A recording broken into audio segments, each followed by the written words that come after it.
The endlessly twisting plot of Tower of God has finally brought us to its second season. At the end of the last season, the protagonist, Bam, was betrayed by his beloved Rachel, who pushed him into the abyss of the sea, hoping to replace him and gain everyone's love. However, Bam did not die. He met a red-haired woman who told him that he possesses the omnipotent key that knows everything in the world and could become the savior and god of the tower. She offered to train him to reach the top of the tower if he wanted to know everything, but Bam firmly refused. He decided to find the answers himself and knew he must climb the tower. Bam returns with a new identity as Viole. Yuri, one of the Jihad princesses and the first to appear this season, has now obtained 2 sacred weapons after retrieving the green April from the lizard woman. Upon returning home, she faces mocking remarks from her sister. After a brief exchange, Yuri meets another sister to seek help in finding Bam. Believing that the man she values would not die so easily, her sister agrees to help, but in exchange, she asks Yuri for a favor. The deal is struck. Meanwhile, Bam officially returns in another guise. This is the 20th floor of the tower, where selected members allowed into the tower are chosen again. If they pass the test, they can move forward, but the test is more difficult and comes with a high fee. Unknowingly, this floor has become a dumping ground for those who give up climbing. Here, the E-rank selection test, also known as the Bridge to Heaven, is held. Only a few can pass this nearly insurmountable wall. Echen, who has fallen to the 20th floor for various reasons, refuses to believe in curses and vows to pass the test and become the king of the tower. Predictably, he fails spectacularly. The man determined to be the king of the tower is defeated instantly. Extremely frustrated, Echen blames others even while bathing. Suddenly, the curtain is pulled back by his creditor coming to collect debts. With no money to pay, Echen tries to escape naked but is quickly caught and pressed into the bathtub. The creditor knows everything about him, including his failed test, and demands repayment of the exam fee with interest. Unable to repay even if he worked for 100 years, the creditor offers him another option: to participate in a full-body slimming beauty treatment, which is essentially organ trading. Ultimately, under duress, Echen signs his name. Just as the food I ordered earlier was delivered, the creditor uncle kindly paid for Echen. After all, Echen would repay him in full with his own efforts. At this moment, Echen was filled with regret. Had he known, he would have ordered his favorite sweet and sour pork. Now, he could only eat ramen here. The delivery girl had a similar story, burdened with debt from exam fees. However, the logo on the bracelet she wore suggested that her identity was not ordinary. After finishing the ramen, Echen returned the bowl. The delivery girl gave him a discount coupon, hoping he would pass his exams and order their ramen again. Promising to sneak in an extra egg, Echen accepted her kindness and promised her that if he became the king of the tower, he would definitely open a top-notch ramen shop for her. Having eaten his fill, Echen went to take another test. The first round was a 30-minute survival game, with a new participant entering every 3 minutes, determined by drawing lots. After 30 minutes, those remaining would advance to the next round, akin to a battle royale. Echen clenched an explosive ball, ready to rush in as soon as the door opened. But before he could act, a burly man flew in through the door. Only one participant was still standing inside. Echen thought he was doomed again, but he couldn't afford to lose here, or he'd really have all his organs sold. So, he bravely approached the long-haired man, kindly suggesting he conserve his energy for the next round, and introduced himself in a friendly way. Unfortunately, Bam was no longer naive. Reborn as Viole, he did not accept Echen's kindness, nor did he attack him. Instead, he silently sat down by the wall, ignoring everything Echen said. As the next person was about to enter, Echen prepared to act, but unexpectedly, it was a large double-door refrigerator. Luckily, this person didn't seem aggressive. Then a little girl came in, and the four sat together, none wanting to fight.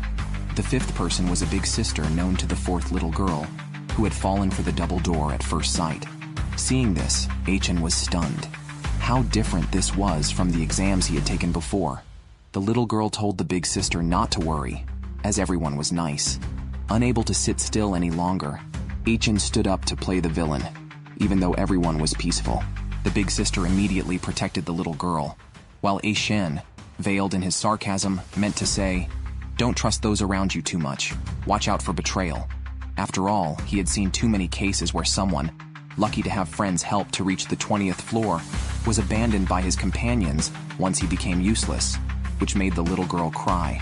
The child actually wanted to climb the tower just to see his parents. The older sister quickly hugged her younger sister to comfort her while glaring at Eshin. The man with the double doors also silently expressed his dissatisfaction. At this moment, a combative young man, the last of their group, arrived. Seeing that the others had no intention of fighting, he thought they were conserving their energy.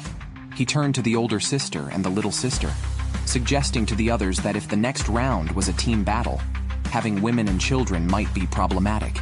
He proposed a vote to eliminate the two.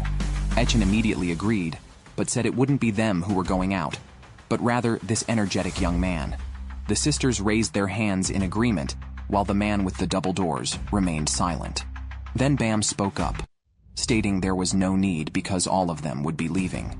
The energetic young man, feeling provoked, drew his weapon and pointed it at Bam, but Bam coolly deflected him, followed by an explosive blast that sent the young man reeling. As he prepared to continue the attack, the man with the double doors intervened, reminding Bam that no one on the 20th floor would be easily defeated, so he should stop the pointless fight. Bam replied that it wasn't a fight since he planned to eliminate them all. As the young man refused Bam's offer of peace, the man with the double doors prepared to fight, only to be preempted by the energetic young man, causing chaos. Bam and the man with the double doors clashed, with the young man joining in, not targeting Bam, but angering the man with the double doors. The two fought again, but Bam would not let the home field be dominated by others, charging with a lightning attack that blasted both away. Everyone then realized that Bam was a wave controller, and his badge bore the FUG logo, a force opposing Jihad and a major criminal organization. Eshin and the sisters were shocked. With 10 minutes left until the end of the first test, the energetic young man and the man with the double doors sensed danger and decided to team up. The young man said if the man with the double doors could immobilize the opponent, he could finish him off in one move. The man with the double doors charged, his massive body acting like a fortress. Bam's punches had no effect, and he was grabbed. Just then, the young man fired a light cannon from his spear, but in the next second, the man with the double doors was restrained, and Bam released divine water, not only neutralizing the light cannon, but also charging at the young man, ultimately slamming him against the wall. Next was the man with the double doors. With only 30 seconds left until the test ended, Eshin shouted for the others to scatter. As long as they could last until the countdown ended, they would enter the next exam. Unexpectedly, Bam first chased after Eshin, grabbing him by the collar and slamming him to the ground. Fortunately, Eshin reacted quickly, rolling away to dodge a punch. As he ran, he encouraged himself, "I must reach the top of the tower!" This statement stunned Bam for 2 seconds, reminding him of someone else who had shouted about reaching the top. During this moment of distraction, Eshin threw an explosive ball. Bam was hit and spat blood. A young man urged Eshin to press the attack, so Eshin threw another explosive ball. This time, Bam didn't dodge. However, when the smoke cleared, a red skeleton appeared on his back, protecting him. Meanwhile, the wounds on Bam's face healed quickly. Once fully recovered, the skeleton collapsed. Bam instantly dashed towards Eshin, but just as he was about to pierce Eshin's throat, the countdown ended. Eshin's life was spared, and the remaining people entered the next exam. Bam was the first to walk into the elevator, recalling how Khun had once reached out to him. Perhaps because Eshin had made the same gesture, he had spared him. Eshin narrowly escaped elimination in the first exam, and went with others to the second exam venue. Unexpectedly, they were among the first to arrive. 5 of them sat together, too intimidated to talk to Bam. At that moment, a little girl distributed chocolate bars, and a spirited young man gestured for one, but was ignored. Even she gave one to Bam, but not to him. Bam accepted the chocolate from the little girl, surprising everyone. The older sister couldn't understand why the girl would do something so risky. The little sister explained that their parents had told them to be kind to lonely children. This reminded Bam of his goddess, Rachel, who had once told him a story about someone who loved stars so much that they built a high tower to be closer to them, ignoring others' ridicule. Eventually, they reached the stars and could live with them forever. but Bam had asked if that person would feel lonely. Rachel thought they certainly would, as they could only interact with the stars, without family or friends, despite the joy of being with others. More people gradually arrived, including the one who had given Echen ramen and the fire-breathing woman who had eliminated him in the first round of the last exam. Unfortunately, she didn't remember him. Her headband indicated she was from the Yeon family, one of the 10 great families. It was unclear why such a lady would end up on the 20th floor. Echen then spotted an acquaintance, his creditor, who greeted him and pointed out a young master, the president's son, who had reached this floor through his father's influence. Not only had the father bribed the examiner, but he had also hired a group of mercenaries to protect his son. One of these mercenaries, a formidable man, had reportedly beaten Hats, known as the right-arm demon. The fire-breathing woman was also a bodyguard for the young master, having fallen into debt after failing the last exam. The creditor, seeing an opportunity with the young master's bodyguards, had signed up for this selection without hesitation. He came to warn Echen to prepare for elimination, as the young master planned to eliminate everyone in the next exam.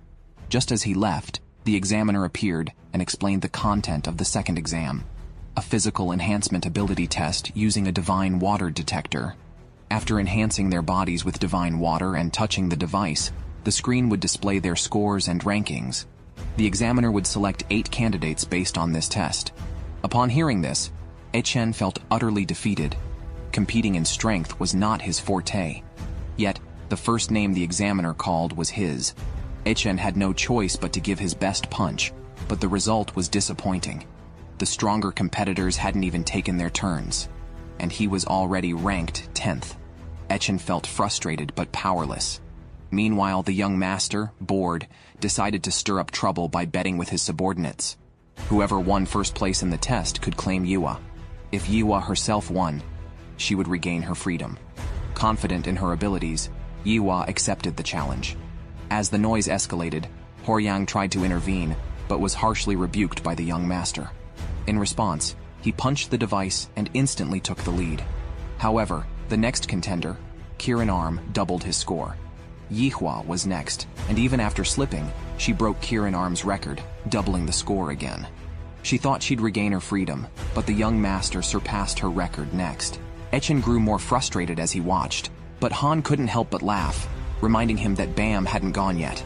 Bam merely touched the crystal ball, unleashing a formidable power that skyrocketed his score to 130,000. The examiner noticed the emblem on his clothing, and after all tests, called only Bam, the top scorer. Seeing the outcome was fixed, Echen lost all hope and began crying with a little girl. Unexpectedly, the examiner announced that instead of choosing the top 8, Bam could select the remaining 7 candidates. The young master was shocked. Echen, usually reluctant to rely on others, didn't want to give up. Before Bam could choose, he stood up, loudly introduced himself, and even knelt before Bam, promising to do anything, even bark like a dog. The others were stunned by his desperation. Even Han knelt down, shedding his cool demeanor and sharing a sad story about his waiting daughter. Echen stood up and accused him of lying. Then Horyang also knelt, needing to find someone important. The little girl hugged Bam, crying, and begging to be taken with him to see her parents. Amidst the chaos, Yihua, maintaining her dignity, suggested Bam select based on strength, ensuring her inclusion. Echen grew more anxious and began disparaging everyone. Unfortunately, his efforts were futile. Bam had already decided not to choose anyone and asked the examiner to eliminate everyone. The examiner reminded him that the next test required forming teams. Bam stated that no one there was fit to be his partner, and he refused to select anyone unqualified. Yua grew increasingly angry, thinking Bam was either a fraud or had a case of Shunabu. However, Bam was actually one of FUG's candidate assassins, tasked with killing Jaihead and his family, which is why he couldn't team up with them. The examiner, unwilling to give up, challenged Bam to a game. If Bam won, he could participate in the next test alone. If the examiner won, Bam would have to choose teammates according to the rules. Thus, the second test was temporarily stalled, and all candidates were sent to rest. Echen and the delivery girl happened to be in the same room, while Bam and Yihua shared another. Yihua mistakenly thought Bam was a girl and, not wanting to be left out, awkwardly tried to befriend him by inviting him to bathe together. Bam got up to go with her, but entered the men's bath, shocking Yihua so much that she dropped her clothes. Inside, Echen was searching for something and was surprised to find the ring with G-Head's emblem in Bam's possession, who claimed to have found it on the floor. Echen tried to bluff his way through the encounter, but Bam simply returned the ring to him without further comment. Meanwhile, the examiner met with the chief examiner and refused to change his decision, insisting that Fug must be executed. Echen is sharing a room with a girl, and yet he's bored. He can't fall asleep so early. The delivery girl then pulls out a small box from the drawer. Meanwhile, in the supervisor's examination room, the chief examiner reminds the other examiners not to let personal grievances affect their treatment of Bam, a member of the Fug organization. However, the stubborn young boy refuses to listen, even as his chubby face is nearly pulled off. Things aren't calm in Bam and Yihua's room either. Yihua has discovered that Bam is a boy and is now worried he might make unwelcome advances. Bam straightforwardly states, "I am not interested in your body," which only makes Yihua angrier. Back with Echen, he calls Han and Horyang together and plans to invite Mana and Goseng to play a card game. Just then, Mana is offered candy by an elderly lady, whom Han suspects of not being trustworthy. After questioning her sternly, the lady, who says she works at an orphanage and took a liking to Mana, is frightened away by Han's demand to keep her hands off Mana and leave. Han then warns Mana not to eat the candy from the stranger, though he himself does not appear trustworthy, having previously mentioned eliminating women first. Terrified, Mana starts to cry, just as Goseng returns with drinks, and they all go to play cards in the room. After a few games, Mana and Horyang go to sleep, but the others continue playing. Goseng can't help but feel that leaving together and living happily could be a possibility, a thought that resonates with everyone. Later that night, Echen confides in Nia that they must pass the exam to enjoy sweet and sour pork using the coupon Nia had given him. Just as they try to sleep, the communicator in the room goes off. The examiner announces that the exam starts now. The next exam is called the Trustworthy Room. The task involves ensuring more than 7 teammates and 6 rooms. Each room must appoint a leader and a gatekeeper using a remote control. The leader can enhance the team's ability to seize rooms. Any teammate or room seized will be transferred to the leader, while the room's ownership goes to the gatekeeper. Rooms can only be seized from the gatekeeper. Leaders may also transfer ownership of a seized room to another teammate, appointing them as the new gatekeeper. A leader cannot also be a gatekeeper. Adding teammates and seizing rooms are controlled through the remote, which also has the functions to lock and unlock the room. It can only be used inside the room and cannot be taken outside, meaning at least one team member must always be present. Also, the 6th room must be room 608, which is Bam and Yihua's room. The team that first acquires more than 7 teammates and 6 rooms will be the winner of this exam. These are the rules for the contestants. However, Bam is an exception. His connector is in the hands of the examiner, which means his room's connector also serves as both leader and gatekeeper. If Bam wants to win, he must snatch the connector from the examiner and take the room from Yihua. However, there is another way. If the number of contestants drops below 7, Bam automatically wins. After the examiner explains the rules, the exam begins immediately. Contestants in each room begin to strategize. Goseng and Mana, being the weakest team, plan to form alliances with others. Goseng leaves Mana in the room, instructing her not to open the door for anyone but him, then goes out to find allies. The young master is paired with his strongest bodyguard, but he does not trust him. When hiding the remote, he specifically asks the bodyguard to close his eyes and leaves him to open the door. Meanwhile, Yihua, holding the remote, confronts Bam. She does not understand Bam's choice. She believes that if they simply followed the examiner's directive to select 7 people to advance, there wouldn't be so many complications. However, Bam argues that not everyone can be happy, only certain individuals can be.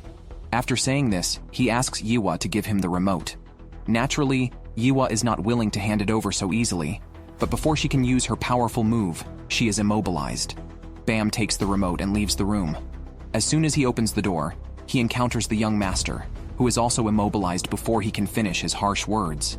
Bam doesn't even bother to engage with him. Han and Horyang are deciding who should be the leader and who the gatekeeper. Ultimately, Horyang steps back, knowing Han is worried about Mana, and lets him do what he wants. Han initially does not want to accept this kindness, but when he hears noises from Mana's room, he immediately rushes over, telling Mana to open the door and assuring her that he is not there to take the room. However, there is no response inside, and he becomes frantic, banging on the door, haunted by memories of his daughter being taken away. Could he be experiencing the same feeling again? Fortunately, Mana finally speaks up. She has been hiding under the covers, terrified because her sister had instructed her never to open the door to anyone, including the lady who came earlier. Han is somewhat relieved by this, but when Mana says he is even worse than the lady, he is angered, remembering how he entered the exam intending to eliminate Mana and Goseng, looking fierce. Mana's parents had told her to stay away from such vicious people, but she is too scared and hopes Han will stay outside with her. Surprisingly, Han agrees, despite complaining about why such a frightened girl would even attempt to climb the tower. Mana brought up her parents again, saying that they told her climbing the tower would make someone great. She then questioned Han about his reasons for climbing. Before Han could respond, the old lady reappeared, saw Han about to attack her, and quickly clarified she meant no harm. She even invited Han to collaborate with her to ambush others passing by, revealing her true nature. After all, how could someone who spoke of reducing the misfortunes of others wear so many lavish rings? They soon started fighting. Mana, overhearing the commotion outside, became even more frightened. Meanwhile, Echen and Nia were hiding in their room until Goseng came to find them. He gave them his connector as a sign of his commitment to forming an alliance. Goseng knew he was only there by luck and lacked true strength. He had even planned to give up this time. However, after meeting Echen, he changed his mind, wanting to climb the tower together and entrust his fate to Echen. Echen was surprised to find himself becoming someone else's belief. The three of them chatted amicably in the room while the young master, freed from immobilization, cursed as he moved to another room, but was stopped by Echen's creditor, who mentioned that he had just seen the bodyguard dead. Echen then returned to their room with Goseng. At the entrance, Han had the old lady tightly bound and was playing word games with Mana inside. With Goseng's return, Mana felt safe to open the door. It seemed they had no choice but to team up. They discussed what actions Bam might take. Han believed Bam would directly confront the examiner. Goseng mentioned seeing Bam in the corridor earlier, while the young master insisted that Bam had killed his bodyguard and was set on seeking revenge. At that moment, two strangers burst into their room, offering to become the young master's companions. At the same time, Bam, as expected, arrived in front of the examiner. The examiner, aware of the intelligence from F-Yug, revealed that Galaga, who had recently become an assassin, was taking the test with a special mission from F-Yug. The mission was to kill specific candidates during the test, and to either help one of these candidates pass or eliminate all other candidates, ensuring only his own qualification. Such actions disregarded the rules of the test, prompting the examiner to vow to eliminate them all. However, he was willing to give Bam an opportunity and demonstrated a device nearby. Bam was to catch a connector launched by a pitching machine before it could be intercepted by a glove on the other side. He would be given only 3 chances. If he failed to catch it even once, he would be directly eliminated. If he quit midway, he would be allowed to join the subsequent tests alongside the winners. During this, the examiner would interfere and might even accidentally kill him. Nevertheless, Bam insisted on taking the test. Soon, the connector was launched. Bam immediately immobilized it and was about to grab it when the examiner rushed up and kicked the connector away. Then came the second ball. As soon as the examiner shouted, "Pitch," he took off. Bam quickly followed and managed to immobilize the examiner for a moment during his counterattack, preventing him from landing a hit. However, the examiner's strength was not to be underestimated. His powerful punch was too much for Bam to withstand, sending him flying back. Then, standing over him, the examiner said condescendingly, "It seems you trust yourself too much. Why does the junior examiner hate Fug so much? It's because his parents were killed by this organization. So now, he is essentially taking personal revenge." He asked Bam why he joined Fug, and Bam replied that there's someone he wants to meet at the top. Whether it's for revenge or not, he won't know until he meets them. Meanwhile, Yiwa is alone in her room when someone claiming to be from the young master's subordinate knocks on her door. As soon as she opens it, the person takes over her body.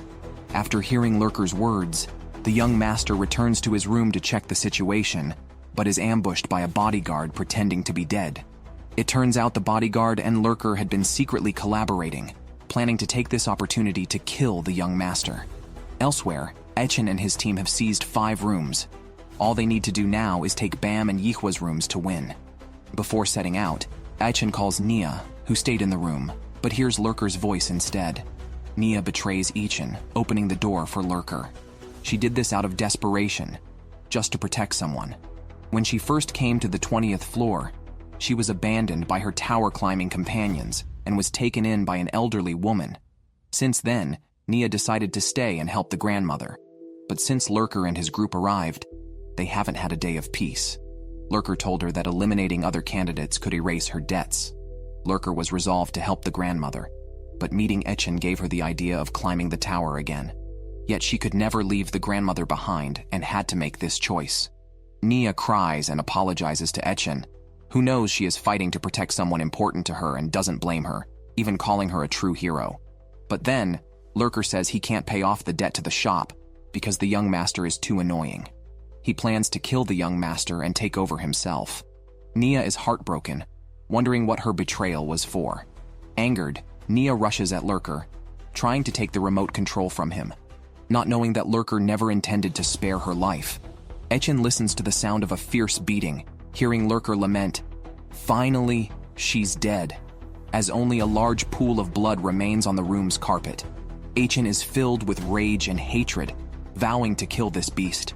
Lurker doesn't care, considering Echen's rage as impotent fury, especially since they now have 7 companions. Soon, the young master's room will also be theirs, and Yiwa's room is already in their hands. Lurker declares from a high position, "You're finished." However, Echen seems to have thought of something and says, "It's not over yet," before running out. Horyang guesses he's going to find Bam, the demon. They should use this time to rescue the young master and disrupt Lurker's plans. At this moment, Bam was still battling the junior examiner. There was only one chance left with the last ball. As soon as the remote control was launched, the examiner sped toward it on his divine water skateboard. Mimicking him, Bam used the divine water to flip in the air and instantly reappeared in front of the examiner, throwing a punch. The examiner quickly raised his arms to block, but the next second, Bam replicated a move he had used earlier.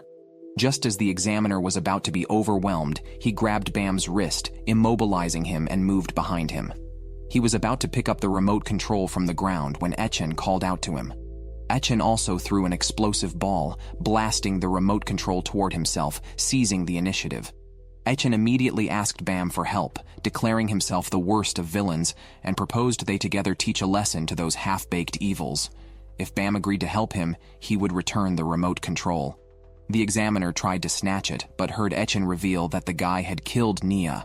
It turns out Echen too had been abandoned, initially having many companions, only to end up alone eating sweet and sour pork. Feeling lonely and scared at that time, he had finally found a companion to share the meal with, but then, tearfully, Echen asked the examiner whether the tower was built to fulfill wishes or to abandon them. Regardless, he could not let those who trample on others' lives go unpunished, even if it meant allying with demons. Echen once again invited Bam to join him. Meanwhile, the young master was being brutally beaten by a bodyguard and realized he had been betrayed. Just then, Lurker returned, holding Yiwa hostage, and ordered the bodyguard to kill the young master. Horyang intervened, knocking down another bodyguard beside Lurker. Lurker then commanded Yiwa to burn Horyang alive. Horyang resisted and was about to unleash his power when Bam rushed over, declaring his lack of interest in Yiwa's body. He then pulled a green substance from her mouth, which had been controlling her body, and destroyed it with a punch. Sensing danger, Lurker ordered the inside bodyguard to kill the young master immediately. Fortunately, just in time, Horyang stepped in, demonstrating the true power of the Kirin arm sealed in his right hand, a demon's power. Horyang annihilated the bodyguard, causing the young master to exclaim in admiration, calling him Lord Demon. Bam and Echen also caught up with Lurker.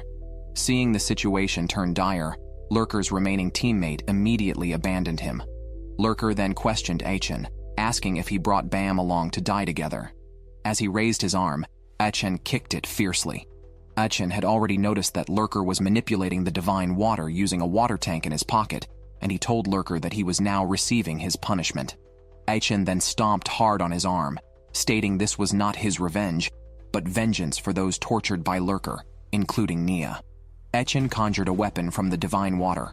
Realizing he could not escape, Lurker laughed, questioning the difference between murder and justice, claiming they were all justifying their actions in the name of revenge or divine retribution. Achin shouted that he was nothing like Lurker, who retorted that it was all the fault of the damn president. Lurker shared that, like Achin, he had borrowed money to climb the tower and had accrued a massive debt, forcing him to abandon his climb and take this conscience-straining job. The president had asked him to guard his son, who was about to climb the tower, and Lurker was infuriated by the president's manipulation of dreams and talk of love. But he had realized that this tower was inherently unreasonable. Kill or be killed. After hearing this, Achin became even angrier. Was it for such reasons that Lurker killed innocent Nia? Yet he ultimately could not bring himself to kill Lurker, as doing so would only perpetuate the tower's irrationality. Thus, he chose to forgive, which unexpectedly broke Lurker's composure. "Why do you forgive me?" Achin declared that he would change the tower himself, aiming to become the king of the tower and change everything that made it irrational. He urged Lurker to live well for Nia's sake, then handed the remote control to Bam. The broadcast immediately announced the exam's passers, excluding Bam and Achin's group, which included Yiwa and the young master, totaling 8 people. As soon as the exam ended, the junior examiner apologized to the chief examiner, who did not blame him. Since the boy was safe and had found companions, he treated this exam as the final one and urged them to move on quickly. He also advised the junior examiner to let go of his grudge against FUG, suggesting they could share a meal of fried chicken. After the junior examiner left, he immediately reported to the higher-ups that the prince had passed their test, as FUG wished. The exam outcome was a cause for celebration. That evening, Bam sought out Achin to ask why he had forgiven that man. Achin replied that he probably sought forgiveness himself, as he was no different from Lurker, having deceived others for the sake of climbing the tower. Achin admitted that he might kill more people in his quest to climb the tower, and his goal was not noble, merely to make the tower a place where everyone could laugh under the same roof. For this, he needed Bam's help, which Bam agreed to, adding that it was because it was the rule. The next morning, Bam looked up at the sky, where his former companions awaited him. After Bam was eliminated, Khun unexpectedly took over his wife Rachel. Before a previous exam, Khun recalled how Bam had appreciated his constant support and help in enrolling himself and Rachel. Unbeknownst to Bam, Khun had harbored similar thoughts. A few days later, Khun received news of Bam's demise during the exam. With Khun's intelligence, he naturally doubted Rachel's words. He then heard about a substitute assassin on the 20th floor who had won a duel against a skilled fighter from an unknown family. The informant, Eden, rumored to be an unrivaled speedster up to the 25th floor, had refused all team invitations. Khun now offered an olive branch, proposing a bet with Eden to see if he could catch him. If Khun won, Eden would join his team. If Eden won, he would receive a large floating stone. Before starting, Khun told Eden that everyone in the cafe was hired by him, provoking Eden, who then grabbed the floating stone and ran towards an emergency exit which was unexpectedly locked. Khun was already behind him. The cafe staff were not actually hired by him, just a ruse to make Eden use the emergency exit.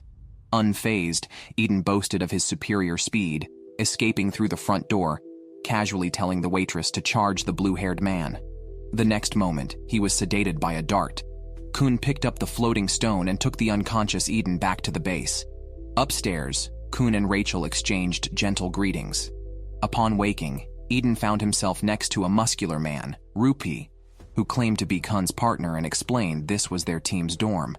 Despite his lack of intelligence, Eden honored the bet and joined the team. Rupi introduced him to the others and advised caution as no one here was easy to provoke.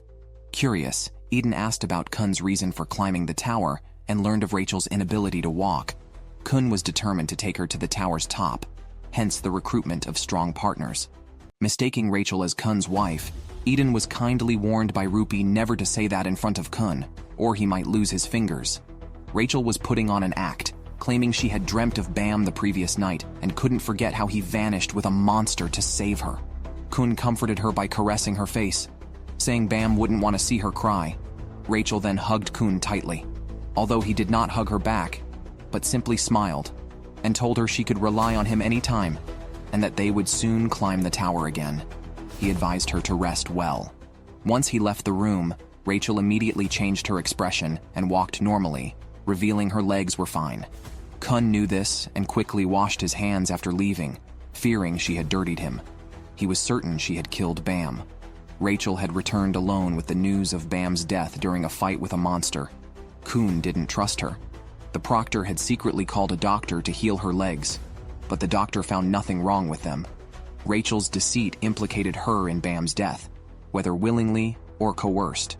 Khun shared this information only with Shibisu, fearing it could split the team Bam wanted to protect. Khun planned for Shibisu to lead the team up the tower while he dealt with Rachel, leaving the dirty work to the cruelest among them. Meanwhile, the other team members weren't surprised by Eden's arrival. Some joined to meet Princess Andorsi, as she and Khun were classmates from the second floor tests, and like partners, might climb the tower together someday. Hearing about potential strong additions to the team, Eden felt less opposed. However, a battle was necessary to determine their order. Eden was confident, challenging them to show their strength. Immediately, 3 members forfeited, and Eden was quickly defeated, leaving only Rupi and Khun. Rupi had wanted to use the newcomer's arrival as a pretext to challenge Khun, but had never won before, and this time was no different. Finally, everyone returned to their rooms wearing t-shirts with their numbers. Rupi's shirt revealing his abs, perhaps due to a purposely wrong size. Khun then announced he had applied for the test, planning to climb the tower in a month to become the head of the Khun family. He promised great rewards to his team members, but required them to form a protective circle around Rachel, treating her well at all times, yet reminded them never to become emotionally involved or befriend her. This way, they could abandon her without hesitation when necessary, preferably disliking her because she had killed Khun's best friend. Meanwhile, Rachel burst into laughter looking out the window. Bam and his new teammates were getting along well. The 8 advancing teammates lived in the same house. Surprisingly, the young master and Mana hit it off. Yihua had just returned from gathering information from her family. Not seeing Bam, she asked about him and learned he had gone to the shopping district. She questioned Echen and Han for not accompanying him, wondering if they hadn't heard the rumors about him causing trouble there. However, they didn't believe Bam would do such a thing. The more they spent time with Bam, the more they realized what a good person he was. He even rented the house they were staying in and often cooked and cleaned with everyone. Yiwa, on the other hand, was not good at these tasks, and frustrated, ran to the shopping district to personally monitor Bam and expose his true nature. Upon arriving, she saw Bam enter a store and followed him inside. Unexpectedly, she walked into a robbery where the robber claimed to be Bam. After the store clerk scolded the imposter, the real Bam quickly subdued him. The clerk then noticed Yiwa and alerted Bam, "Your friend is here." Yiwa followed Bam to a store where she saw him talking with a mysterious redhead woman. Soon, a muscular man entered. Yiwa immediately assumed all 3 were members of Efug. They recognized her as a member of the Yan family from her hair accessory. Bam quickly spoke up for Yiwa, introducing her as his companion. The man named Shia smiled warmly, but Yiwa was unimpressed. She accused Bam of being a liar for hiding his contacts with Fug and called Shia a cheap, curly-haired old man, angering him enough to want to hit her. Bam knocked Yihua unconscious to avoid further conflict and took his colleagues back to the apartment to introduce everyone. Shia brought gifts, insisting they were not bad people, and revealed he was Bam's martial arts master. Concerned that Bam's gloomy nature might alienate his teammates, Echen vehemently denied it. Han noted this did not match his expectations of Fug. Yiwa warned him not to be deceived, maintaining that Fug was untrustworthy. Confused, Han asked why she didn't just leave Bam for another team if she despised Fug so much, suggesting she feared her inability to control her power being exposed. Yiwa did not deny this, but Han remarked that their team was full of defects, so it didn't matter much. Etchen was surprised to meet someone more talkative than himself in Shia, whose chatter never ceased. Suddenly realizing Bam was missing, they went to fetch him. Goseng took the opportunity to take Mana to sleep. In the end, only Etchen and Karen were left. Karen congratulated Etchen on surviving Shia, explaining that the upper levels wanted Bam to climb the tower with a team of equal strength and had sent Shia to kill his current teammates and form a new team. However, Shia chose to respect Bam's wishes and spared them. Fug planned to send Bam to kill Jihad, who had made a contract with the tower's administrator to become the king, making him unkillable by tower residents. But Bam was not from the tower. Etchen wondered why Bam would become an assassin. Perhaps he harbored hatred towards Jihad. Karen corrected him. Bam was forced into it after being pushed down by Rachel and saved by Fug, who threatened to kill all his loved ones, starting with Rachel. Despite being betrayed, Bam stood up to protect her, as Yuhan, an overseer who was secretly a Fug member, was astonished by his loyalty. Rachel had betrayed Bam of her own volition, just to climb the tower. Bam could not understand it, but even for Khun and the others, he had no choice but to embark on the path of an assassin. Hearing all this, Etchen felt angry for Bam, and Karen, though not condoning their actions, acknowledged that achieving their ideals required some wrongdoings. On the rooftop, Shia found Bam. Although both are members of Fug and bound by circumstances, Shia genuinely wished for Bam's happiness. At night, unable to sleep, Etchen also went to the rooftop to find Bam. His perception of Bam had completely changed, and he felt sorry for previously calling him a bad person. In reality, Bam was truly good-hearted. Because of this, they had to pass the next test no matter what. Unexpectedly, Yiwa also came up, prompting Etchen to switch topics and start bickering with her, which angered Yiwa enough to literally breathe fire, grilling Etchen. This woke everyone else and drew them to the rooftop, filling it with laughter and chatter. Shia quietly watched them, noticing someone watching from another building. The next day was the day of their test. The organizers had arranged an airship, indicating the test location was at sea. As they spoke, the airship began to shake violently as a massive creature known as the god sea fish, revered by those on the 21st floor, emerged from the sea. The test involved entering the fish and retrieving a gem-like flower. Success meant passing the test. The god sea fish had 2 respiratory holes, one on its back and another on its belly, so Bam's team split up to enter through these openings. However, the fish turned over every 30 minutes, requiring them to time their actions carefully. Bam, Yihua, Horyang, and the young master were in one group. They started off poorly when their engine failed. Yihua, frustrated, burned the steering wheel in anger. Just then, the fish began to turn over, causing the young master to panic and urging Yiwa to quickly use her invincible fire to find a solution. The 4 stood dumbfounded on the small boat as the fish rolled over, crushing them beneath. Meanwhile, Etchen's group of 4 entered the fish smoothly, unsure of where the gem-like flower was. Ahead, they saw a series of rings that seemed to require jumping through. Before they could decide how to proceed, a pink creature with a flower-like gem on its back rushed by. Etchen immediately gave chase, while Goseng supported from below, trapping the creature with twin divine fires. Han attempted to capture it, but it still managed to escape. Yihua and her team finally climbed onto the back of the god sea fish. Yihua, who arrived first, thought the other 3 had perished. Suddenly, Bam appeared behind her, apologizing for not dying. Horyang and the young master had already gone inside where they encountered a giant parasite. Fortunately, they cooperated and knocked it down with a punch. But the next second, another figure came crashing down. Not a parasite, but a person. Sensing danger, Horyang immediately told the young master to run. Etchen and his group followed the pink creature to a small hole. The creature went straight in, but only Mana could fit through the hole. Goseng worried about Mana going alone, fearing danger. However, Mana wanted to try because she didn't want to hold the team back anymore. Meanwhile, Horyang and the young master met a man who claimed to be one of the strongest beings in the tower. He complained about losing many experts and questioned why people were still being sent. Horyang explained they were not experts, but participants in a test to find a gem-like flower. The man realized they were also seeking the gem, but mentioned his efforts were hindered by the experts, leading him to kill anyone who entered. Perhaps too many had died. prompting the examiners to send participants as a pretext. It seemed these participants were at odds with the examiners. Therefore, the strong man decided to spare them. Just then, Bam arrived, and Horyang advised him to give up the test, acknowledging they were no match for this man.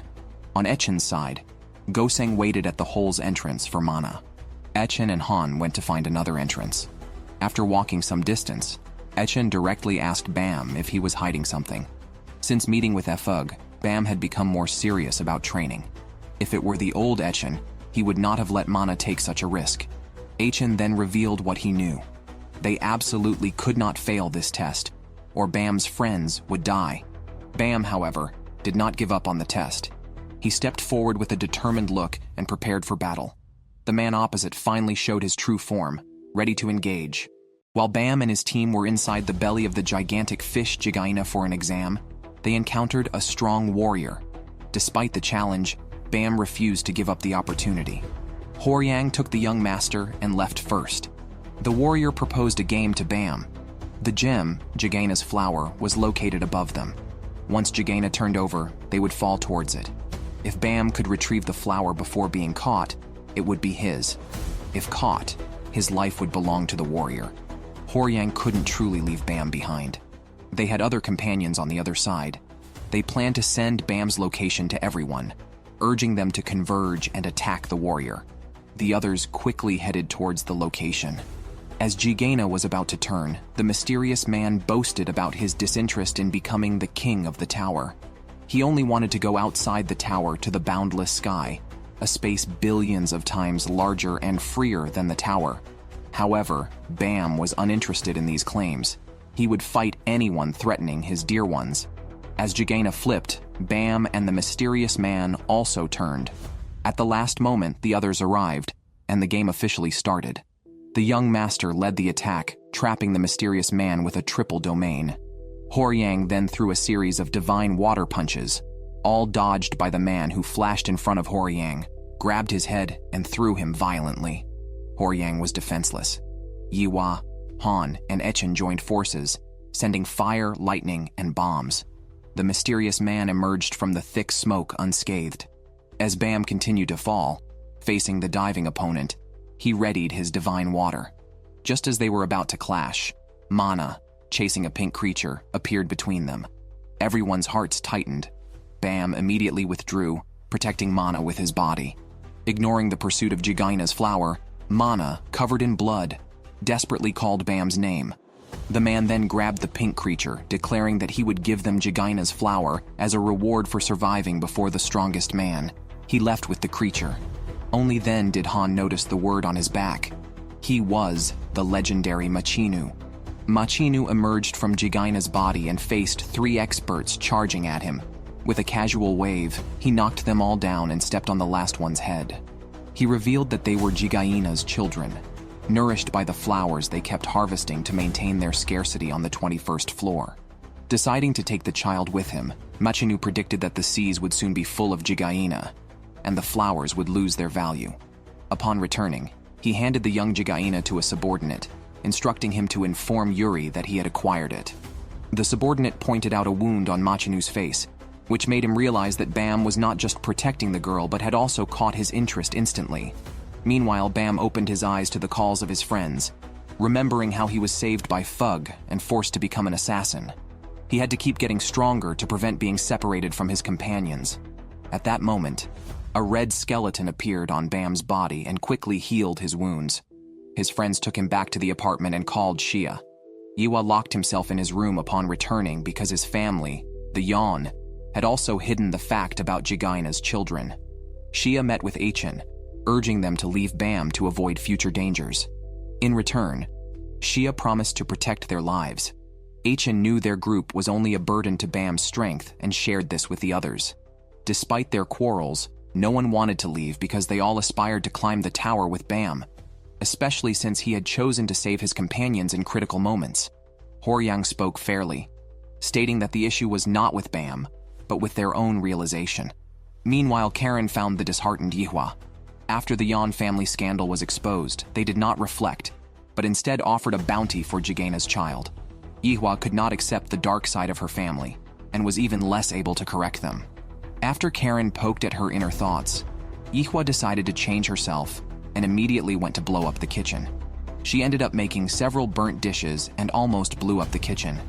When Goseng and Mana asked her what happened, she declared her intention to follow the true path of an elite family, climb the tower, become a master, and correct all the mistakes of the 10 great families. To prove her resolve, she decided to take over cooking duties, which brought Mana to tears, as she did not want to eat such food. When Horyang and the others returned, they witnessed this scene. Even Han was petrified upon hearing that Yihua was cooking. Watching the noisy group, Echen couldn't bear to leave. He went to the rooftop at night to find Xia, gave him a lollipop instead of a cigarette, and expressed their decision to follow their own path and take Bam with them. After he left, Xia stuffed the lollipop into his mouth and let Galaga come out. This person was his disciple, and with an administrator watching, they changed locations to talk. Galaga first expressed his confusion about why they didn't eliminate those who could hinder their plans and help Bam form a new team.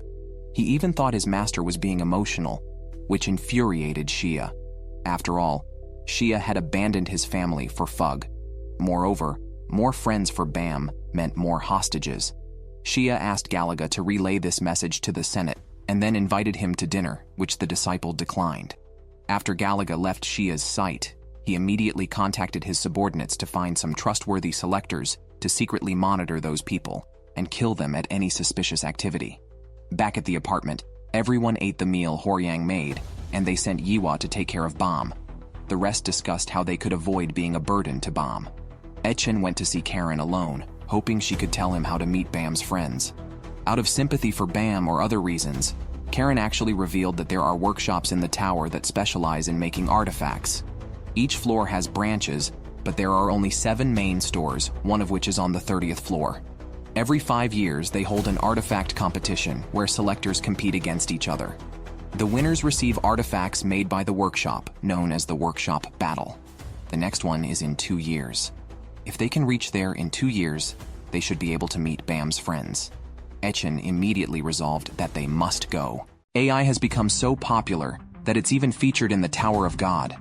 Emily, a chatbot popular among the selectors, is one such example. Users can chat with her and seek various kinds of information. Mana enjoys chatting with Emily, even asking her for tips on passing exams. Emily advises her to stay in her room and not leave. Grateful for the advice, Mana offers to answer any questions Emily might have. Surprisingly, Emily asks about methods of falling in love.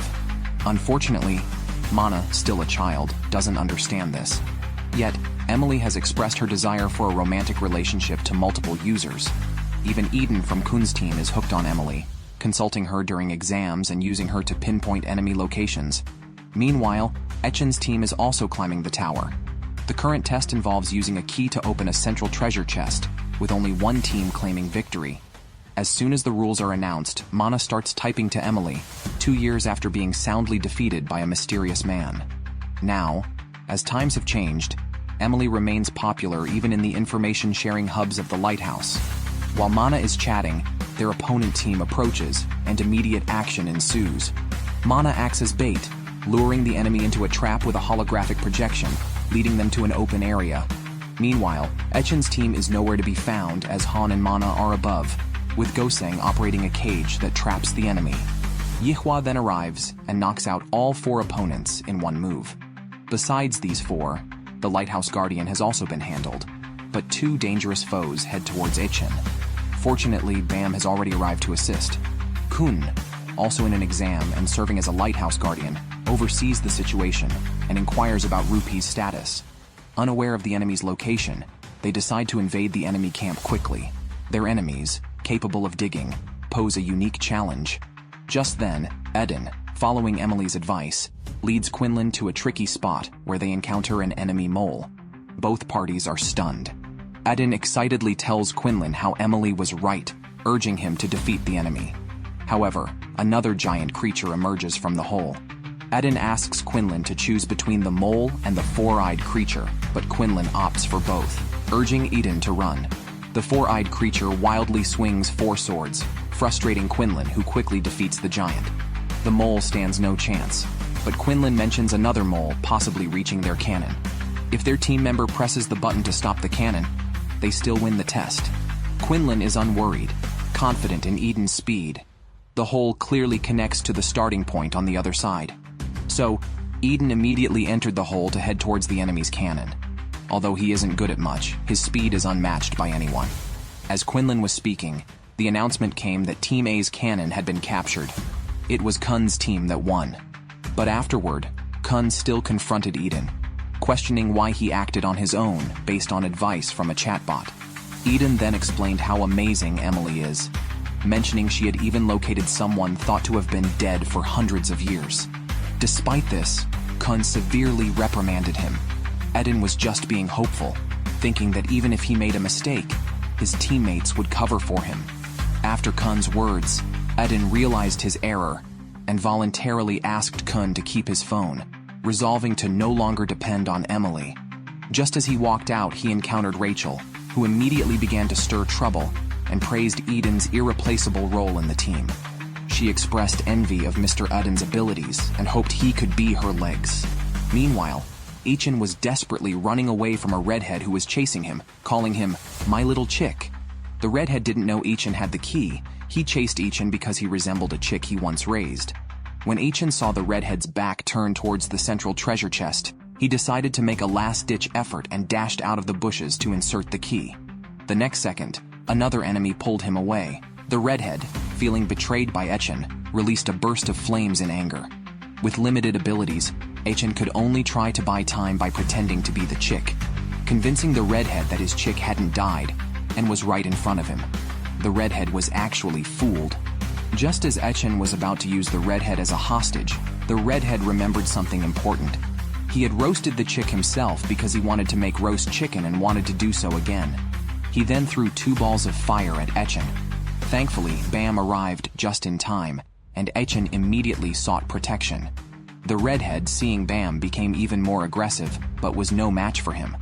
Bam could control 5 balls of divine water and quickly overwhelmed him.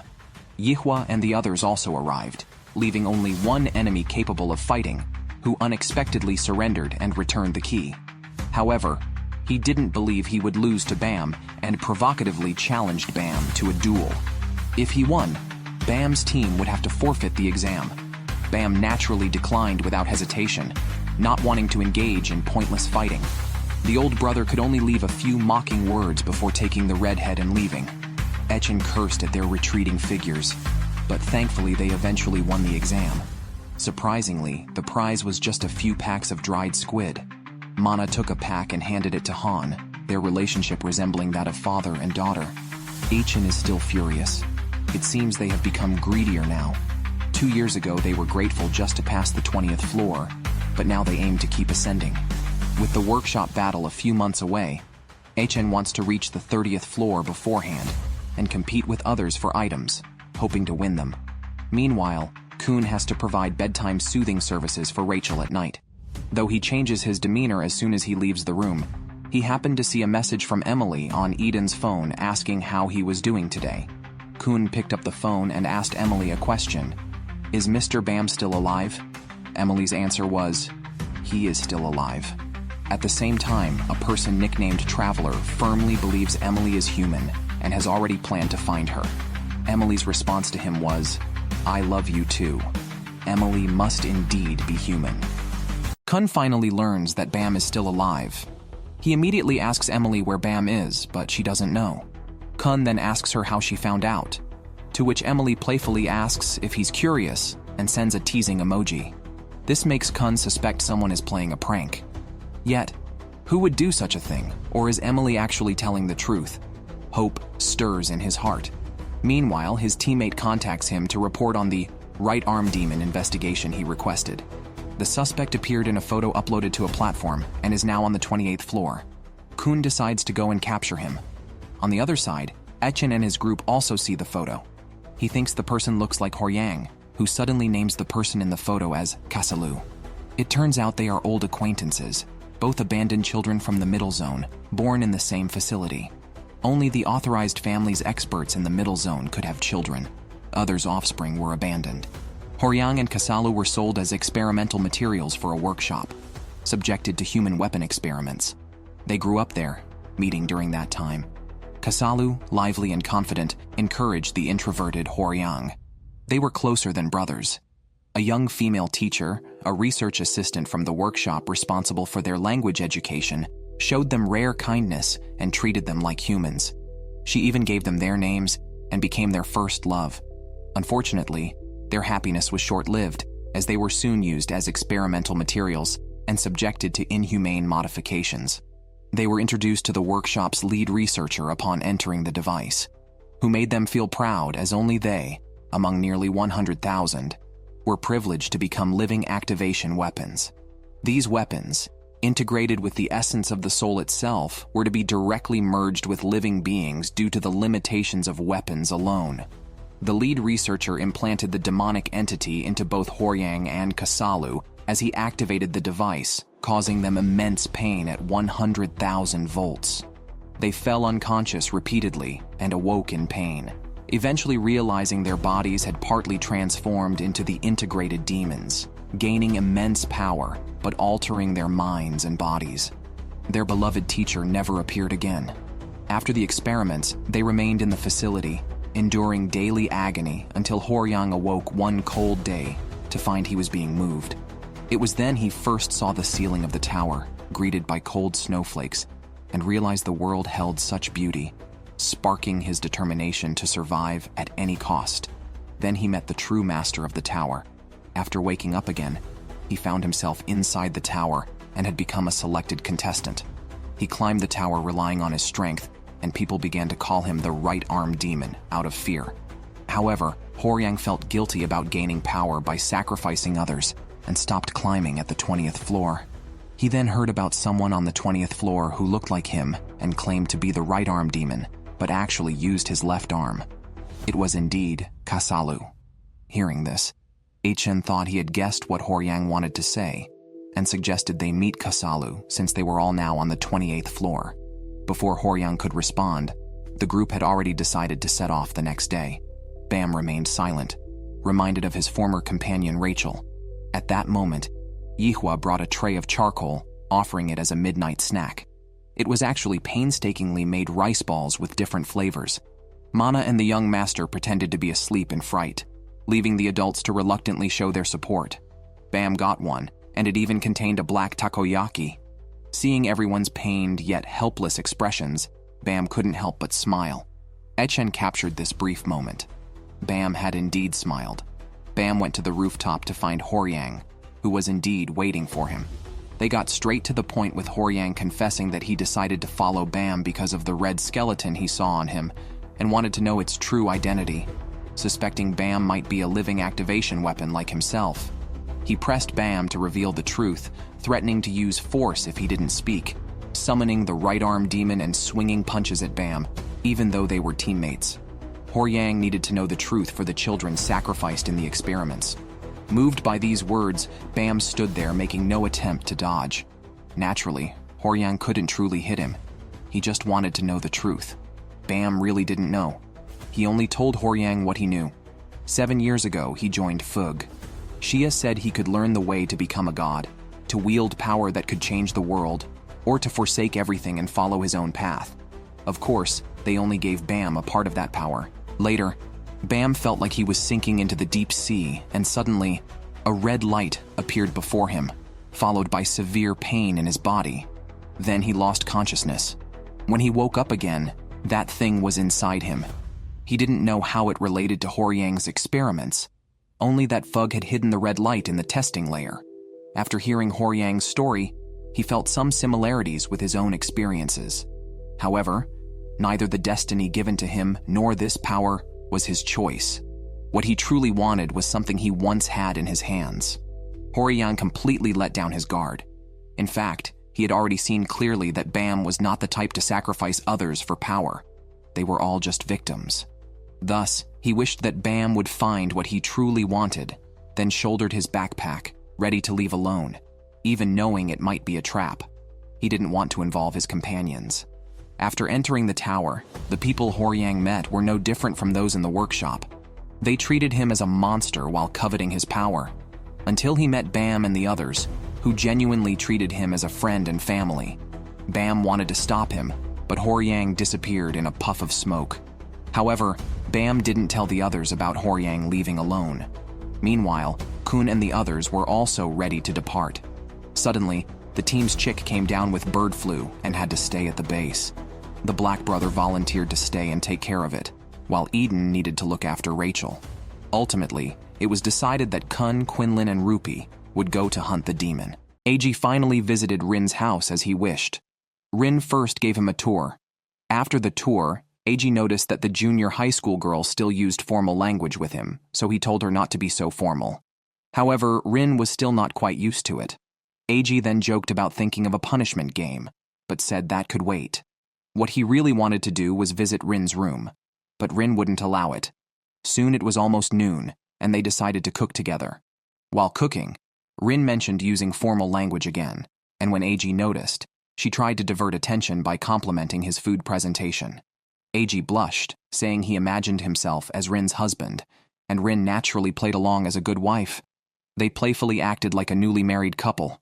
Rin wanted to make sauce, but they only had ingredients for a Western-style sauce. AG wanted both types, but Rin reassured him that they could make it next time. Then she tasted some sauce on her hand. AG wanted to taste it too, but Rin playfully turned into a little devil, scaring AG away. By evening, AG still hadn't left. Although Rin invited him to go out to see fireworks, he preferred to stay at home. Rin playfully insisted that she wanted her senior to see her in a yukata.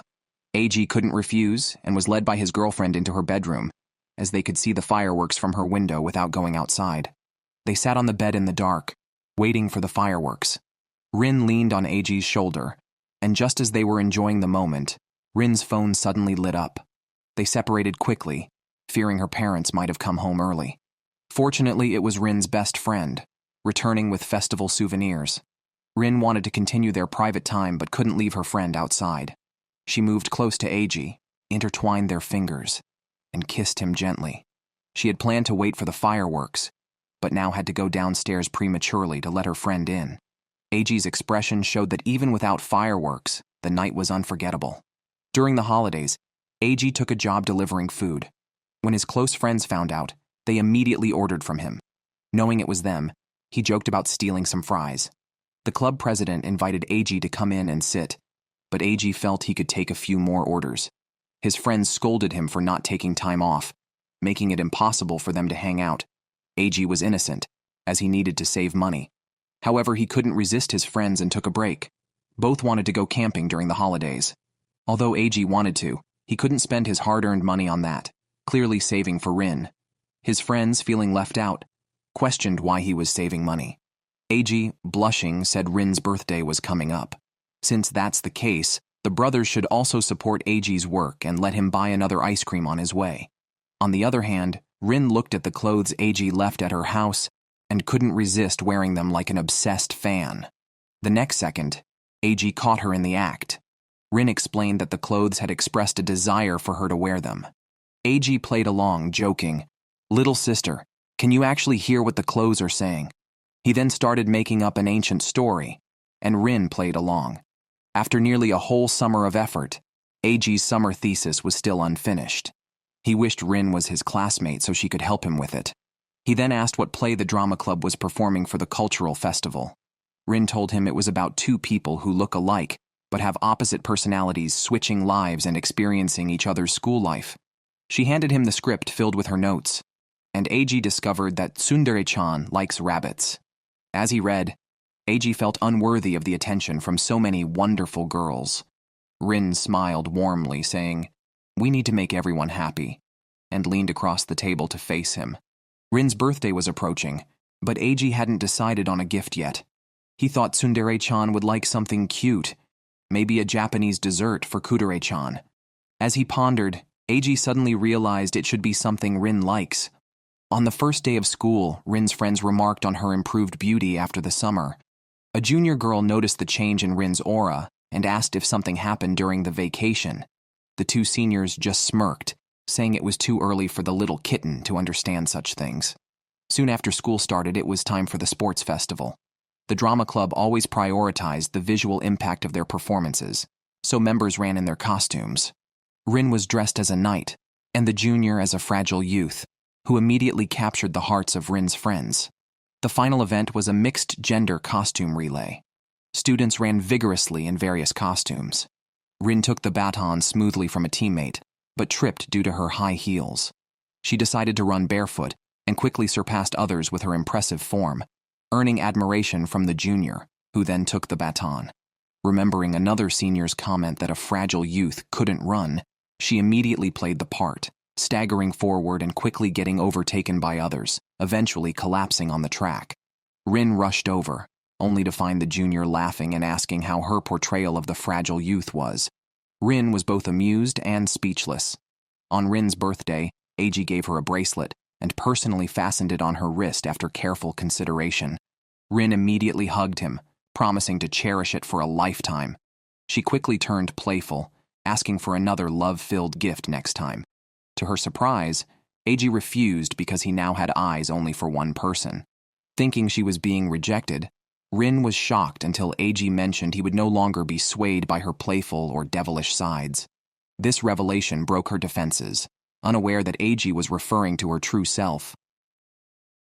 Immediately played the part, staggering forward and quickly getting overtaken by others, eventually collapsing on the track. Rin rushed over, only to find the junior laughing and asking how her portrayal of the fragile youth was. Rin was both amused and speechless. On Rin's birthday, Eiji gave her a bracelet and personally fastened it on her wrist after careful consideration. Rin immediately hugged him, promising to cherish it for a lifetime. She quickly turned playful, asking for another love-filled gift next time. To her surprise, Eiji refused because he now had eyes only for one person. Thinking she was being rejected, Rin was shocked until Eiji mentioned he would no longer be swayed by her playful or devilish sides. This revelation broke her defenses, unaware that Eiji was referring to her true self. Immediately played the part, staggering forward and quickly getting overtaken by others, eventually collapsing on the track. Rin rushed over, only to find the junior laughing and asking how her portrayal of the fragile Khun saw the message, "You've been trapped," on the lighthouse display and heard the commotion inside, guessing that Rupi and Quinlan were already fighting. Meanwhile, Bam and the rabbit-eared girl were rushing over, while Horyang was digging through rubble to find Kasalu, whom Quinlan told not to waste his energy on as he was surely unable to stand. Angered, Horyang unleashed the demon residing in his right arm, clenched his fist, and charged. Rupi quickly deployed a protective shield, not expecting Horyang's punch to be powerful enough to shatter it, forcing him to dodge continuously and circle behind Horyang, attempting to stop him. Quinlan seized the moment to throw a spear of light, but Horyang blocked it and both rushed at each other. Khun had been controlling the battle situation, but suddenly a female teammate's name appeared on the screen. Meanwhile, Rupi was pushed back by Horyang, expecting a punch that stopped right before his nose because a red fist had pierced Horyang first. Surprisingly, it was his close friend Kasalu. Horyang, in disbelief and before he could question, fell into a pool of blood. Rupi and Quinlan were shocked by this sudden turn of events. Just then, Bam arrived with the rabbit-eared girl, mistakenly assuming they had killed their friend, their tone filled with anger. The girl then declared Horyang's death and provocatively claimed she saw through the lighthouse that it was their doing. Rupi tried to explain but couldn't, and Bam attacked without hesitation, unleashing 3 streams of divine water, while the girl used the lighthouse to block Quinlan's sneak attack. Rupi became cautious, recognizing that one was a wave controller and the other a lighthouse keeper, capable of controlling multiple streams of divine water. Unbeknownst to them, Bam could release more than just 3 streams. They decided to eliminate the lighthouse keeper first, rushing towards Bam. Rupi distracted Bam while Quinlan attacked the platform. Unexpectedly, 2 more streams of divine water appeared behind Bam, easily handling both attackers, showcasing strength beyond an E-rank participant's level. Rupi and Quinlan, already exhausted, aimed for a quick resolution. Rupi charged at Bam to halt his actions, but as they confronted each other, Quinlan unleashed lightning, only for the lighthouse to erect a barrier around Bam, blocking the attack. Then, divine water from behind Bam formed a barrage, shooting out and causing internal collapse, trapping Rupee and Quinlan. It seemed they were doomed. Bam approached, questioning why they killed Mr. Horyang, noting someone was waiting for him to come home. Because of them, the two would never see each other again. Rupee and Quinlan repeatedly denied involvement, insisting the real murderer was another right-arm demon inside. The rabbit-eared girl tried to stir the situation further when suddenly Khun entered, not recognizing Bam, though Bam recognized him. Khun wanted to run back to his teammates. However, the rabbit-eared girl suddenly pulled out a button and warned that if anyone took another step forward, everyone there would die. She had already placed bombs inside the giant hand. Bam then realized he might have been deceived. The nearby lighthouse signaled him not to act rashly, otherwise everyone would die. This was a message from Fug. Kasalu then stood up from the rubble, carrying Horyang. The lighthouse displayed a message. If you come with us, we will save this man. If not, you will lose two important friends. It turned out these two were with Fug. The rabbit-eared girl informed Khun that the person with her was Fug's reserve assassin. A few days ago, a mysterious person told her that someone who could become their god was about to arrive. Helping this person climb the tower would bring wealth and honor. The girl immediately understood the intent. They wanted them to help Bam eliminate anyone who might become an enemy of Fug in the future, specifically the strongest E-rank candidate, Khun. Thus, they planted a spy in Khun's team. By now, Khun had figured everything out. The information about the right-arm demon was all from those two teammates, aiming to deceive him, and then kill him. Under these circumstances, Bam could not reveal his identity, and openly stated his intent to kill Khun, setting a trap for him.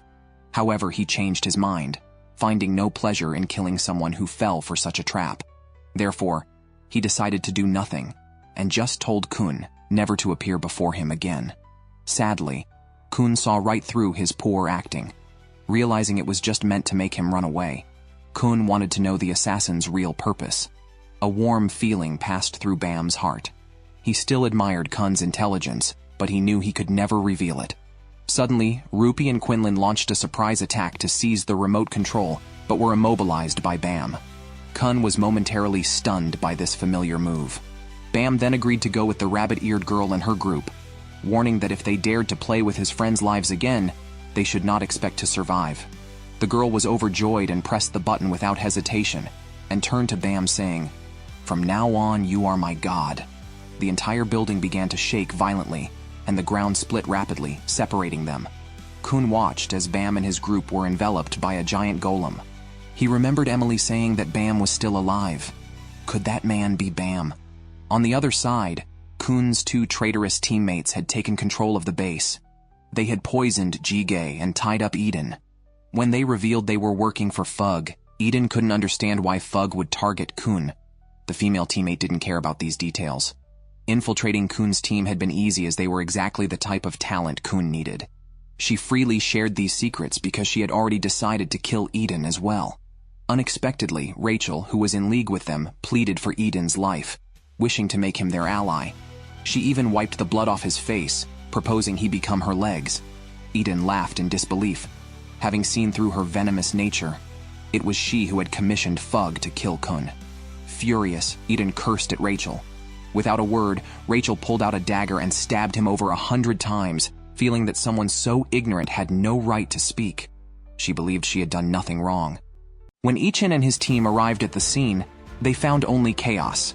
Khun and Bam's former teammates watched the incident on TV. Khun's name was the first listed among the victims. The news reported a FUG candidate assassin's crest and a message left at the scene, declaring it a sacrifice for the birth of a new assassin, presumably a warning from the candidate assassin Viole to those participating in the workshop battle. This incident has deepened the rift between Bam's former teammates and his current organization. The usually news-averse crocodile heard of Khun's death but refused to believe it, vowing to catch the liar. Meanwhile, Rupee and Quinlan awakened in the sky on a floating ship made of earth. They were taken away with others by Bam's group, while Khun was trapped in a giant hand, his fate unknown. Confronting a bunny-eared girl and a right-arm demon ahead, Rupi questioned their purpose. To his surprise, the girl said it was merely for publicity, aiming to become symbols of terror and worship, crafting a narrative fitting the birth of a new assassin. With Khun, a descendant of a powerful family presumed dead in the giant hand, the world would surely fear this legendary assassin, marking just the beginning. They planned to form the strongest team for the workshop battle and eliminate all E-rank candidates. Unable to bear their plot, Quinlan threatened to kill them on the spot, preventing their participation in the battle. However, as Quinlan and Kasalu charged at each other, Bam intervened, separating them with a move. He then communicated through a lantern, telling the bunny-eared girl he no longer wished to fight Khun's companions and asked them to cease. In return, he would join them in the workshop battle, but commanded that they come together. The girl had no choice but to invite them, following Bam's mood. Rupi and Quinlan were hesitant, but feeling Bam's care, they sensed he wasn't their enemy. Bam discreetly messaged them, insisting Khun was still alive, leading Quinlan to suspect a prior acquaintance between the two and decided to trust him for now. Thus, they formed a team. Khun, of course, was not gone. In his unconscious state, he pieced together clues, shockingly concluding that Viole was Bam. Awakening to Yihua's scream as she accidentally burned his bandages with her uncontrolled power, he saw Bam's current teammates arguing. He extinguished the flames himself, then took Echen hostage to question their identities. When Yihua asked if he knew Viole, Khun mistook them for Fug members and demanded Echen call all their companions. Observing them, he doubted they were truly Viole's teammates, seeming too ordinary for a candidate assassin's team. When Echen and his team reached the giant hand, they intended to rescue Bam and Horyang. However, they didn't find them, but detected Bam's pouch instead. Upon opening it, they discovered only Khun inside. Realizing that the group had no ill intentions, Khun admitted he knew nothing. He exchanged the pouch with Echen and was ready to leave. However, Han insisted that they take them along, citing the life-or-death stakes for their companion. Seeing their concern for Bam, Khun agreed to take them with him back to his luxurious base. Among them, Han seemed the most reliable. During Khun's unconsciousness, Han had already gathered intelligence on them and found that Han was quite capable. Yet, as someone from one of the 10 great families, Khun would naturally have an adversarial relationship with the candidate assassin Viole. Khun did not answer directly, but reassured them not to worry about Bam, having seen him alive and leaving. Upon returning to the base, Khun found only the bodies of Chicken and Eden, with Fug written on the wall. Chicken was dead, but fortunately Eden was still breathing. Echen quickly took him to the hospital, saving his life. Though Eden's legs were permanently damaged, Echen hurried to clarify that Bam was not responsible, which Khun already suspected was the work of that woman. Alone, Khun went to the rooftop to connect the dots. The pouch confirmed Bam's identity, as it was originally from Yuri, and the technique used was also Bam's. But if that was the case, why was Bam with Fug? Alive, but not with them. Khun was filled with thoughts. The shadow in front of him shifted between Bam and Viole. He asked who the other really was, and although Bam did not respond, Karen gave him a clear answer. Khun was shocked to see Karen, who had supposedly lost her qualifications during the test. She explained that as a guide, she could go anywhere, and participating in the test was just her job. She was now collaborating with Fug, and it was her plan all along because only non-regulars could kill Jaihead. They had faked Bam's death and transformed him into the candidate assassin Viole. Khun, growing angrier, attacked Karen, demanding to know where Bam was taken. Karen claimed ignorance, stating this was not her plan. The masterminds were Fug elders and several assassins interested only in power struggles. They wanted to manage Bam and place him in their chosen team. Hence, Karen felt betrayed too. Regardless of Karen's involvement, she asked Khun to join the workshop battle with Bam's current teammates and to win. This was a proposal from the other side. Whichever team won, Bam would join them. However, given the current team's strength, they couldn't possibly defeat Bam's team without Khun's brilliant strategic mind. Karen was confident Khun wouldn't refuse, especially now that he had lost everything, even his own team. At that moment, Echen called Khun downstairs because Aiden had woken up. His first words were to ask Khun to take him to the workshop battle. He wanted to seek revenge personally for his legs, which would never stand again. Rachel had spared his life just to see him in despair, but he refused to let her have her way. In fact, before meeting Khun, Eden had lost all his companions during the final test, and was the only one who fled due to his cowardice. At that moment, he thought his legs were utterly useless. Initially, he refused to join Khun because he feared losing more, which led him to flee from the tower. But now he realized that his legs were not meant for running, but for fighting. Eden's words moved Khun, and he agreed to Karen's proposal. He decided to lead his team into the workshop battle and win. After deciding to participate in the workshop battle with the underdogs, Khun introduced himself. He claimed to be Bam's companion and expressed his hope that everyone would join him in the battle. He told them that winning could bring Bam back to their side. Khun was sure they would not refuse. Unexpectedly, Echen spoke up and rejected the idea, pulling the others aside for a meeting. Everyone was puzzled by Echen's opposition, given that he was an elite member of one of the great families and should be grateful for his leadership. Despite everyone's original plans to join the workshop battle, and even Han thinking Khun's proposal was good, Echen felt that agreeing too easily would make them look weak. He used this as an excuse to leave and cool off alone, reflecting on his overwhelming desire to see Bam and to be his strength, which had driven him here. When he returned, Bam had already disappeared. Facing a wall that hindered his growth, Echen couldn't catch up to victory in the workshop battle. At this moment, Khun reappeared, humbling himself and asking Echen to team up again, promising he would not regret it. Echen wanted to know how they could win without Hor-Yang and Bam, suggesting Khun should team up with stronger people.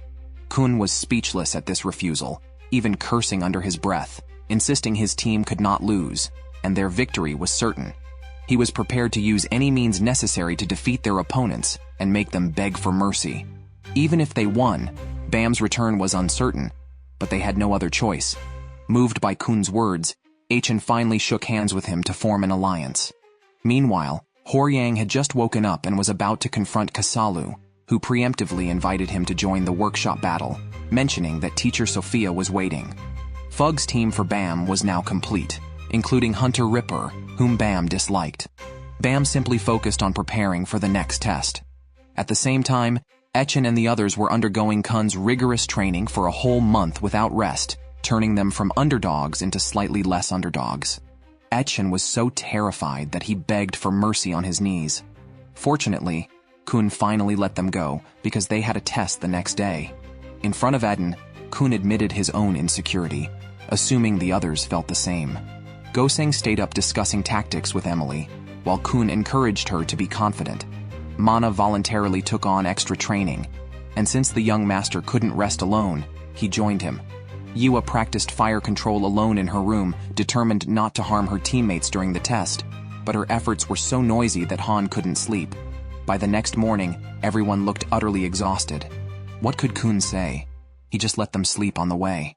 After the candidates left, Khun finally broke down, criticizing himself for poor self-care. How could I do this when Bam has endured so much in this team for years? Though he complained, Khun was genuinely worried about their exam performance. Eden went to buy him coffee. Khun, used to teaming up with powerful individuals, found leading this less skilled group his toughest challenge yet.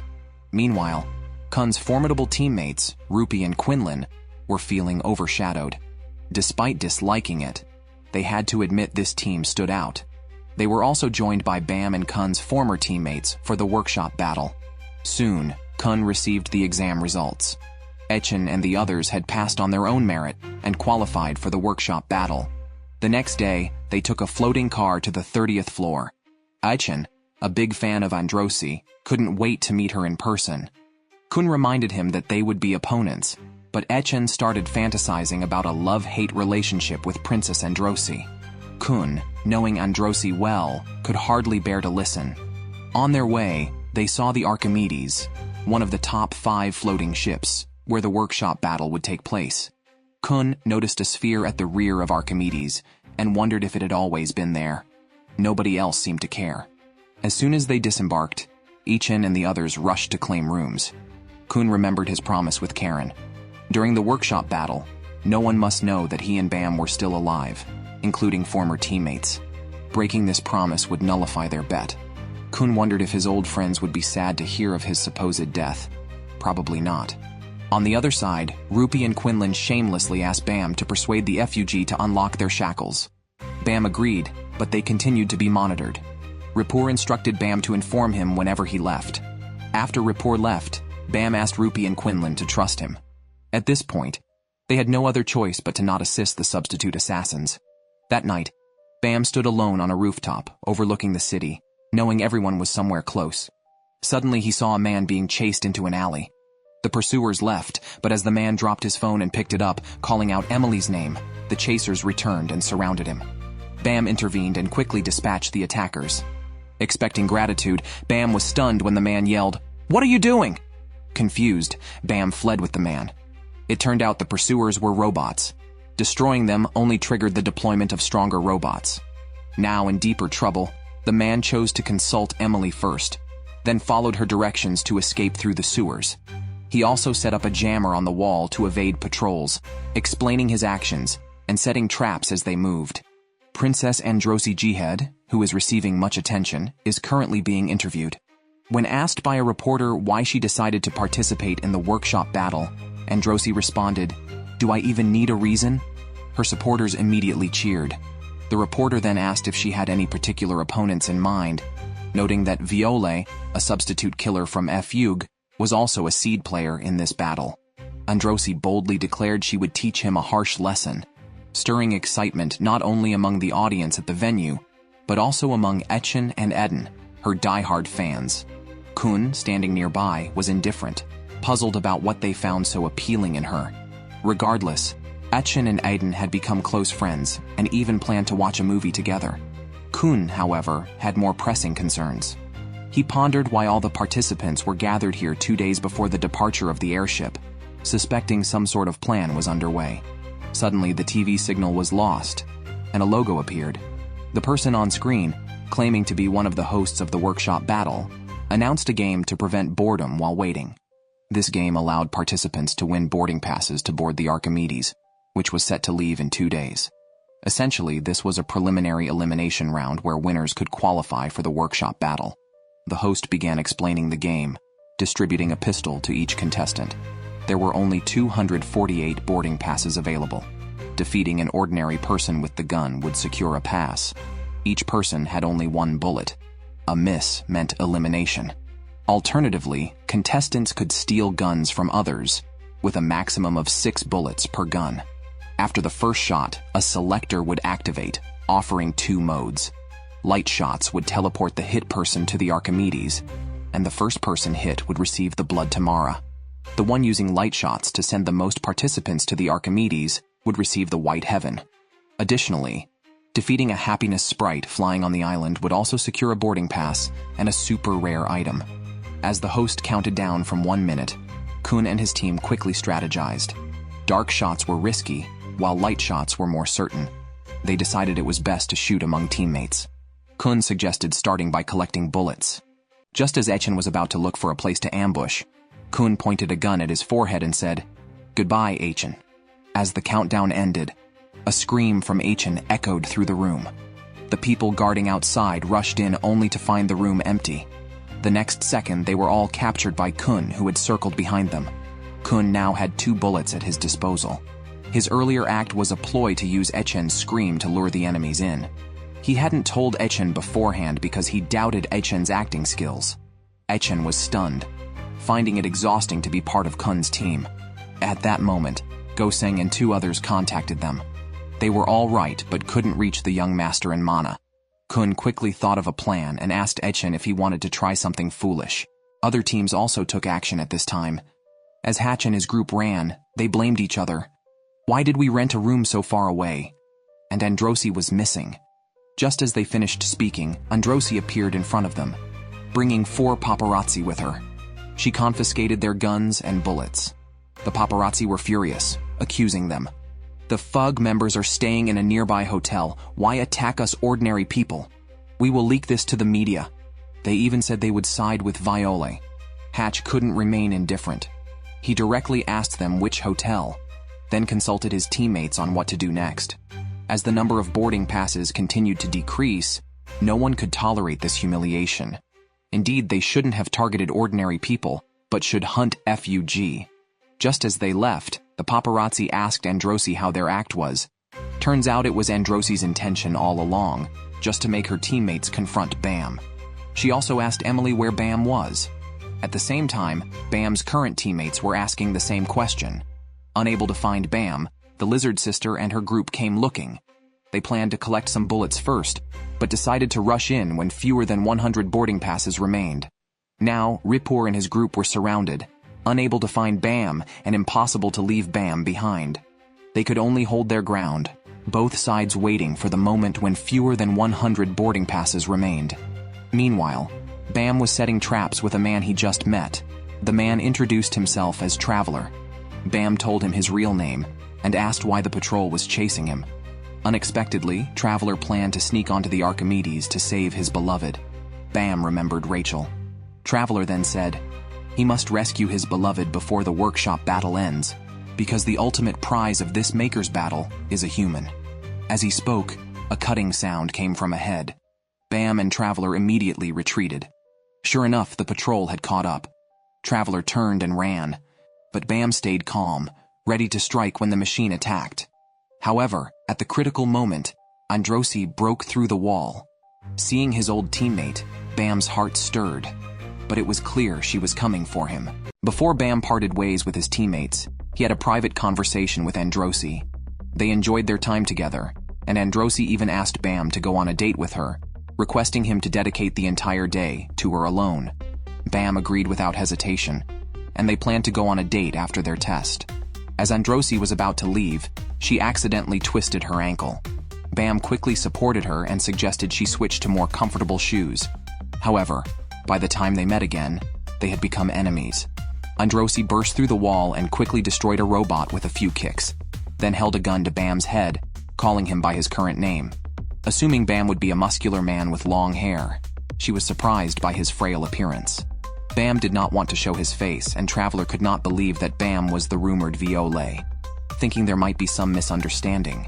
As Traveler distracted Androsi, Bam used the divine water to lower the gun.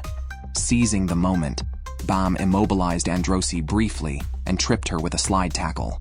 He grabbed the gun and ran to Traveler, telling him to throw all the anti-tank grenades he had. In the urgency, Traveler complied. Once the smoke cleared, Bam and Traveler had vanished. Furious, Androsi messaged her teammates, but felt she might have seen Bam for a moment.